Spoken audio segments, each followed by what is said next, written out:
ঈদের কেনাকাটা, ঈদের জন্য অতিরিক্ত ঘুম রেখে শপিং এ পড়ে যাওয়া, এটা আমাদের ঈমানের সাথে যায় না। এটা আমাদের রমজানের চেতনার সাথে যায় না। আমরা যথাসম্ভব নিজেদেরকে সংবরণ করবো।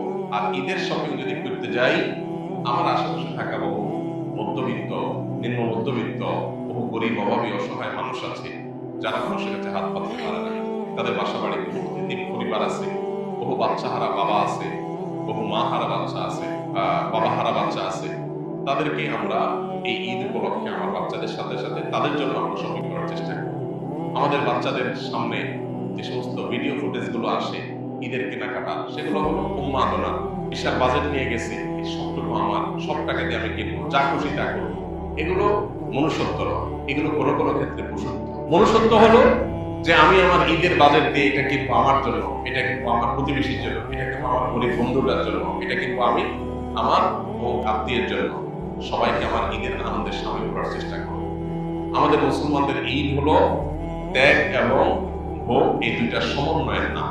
শুধু ভোগ এটা কখনো ঈদ হতে পারে না।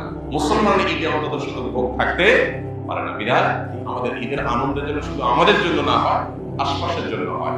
আমাদের বাজেটের একটা অংশ যেন অন্যদের সঙ্গে শেয়ার করে আমরা করতে পারি। বাকাউদি করা, গর্ব করা এবং অন্যদের সাথে কম্পিটিশন করা, এটা কোনো আমাদের ঈমানের সাথে যায় না। আল্লাহ আমাদেরকে বোঝার তৌফিক দান করুন।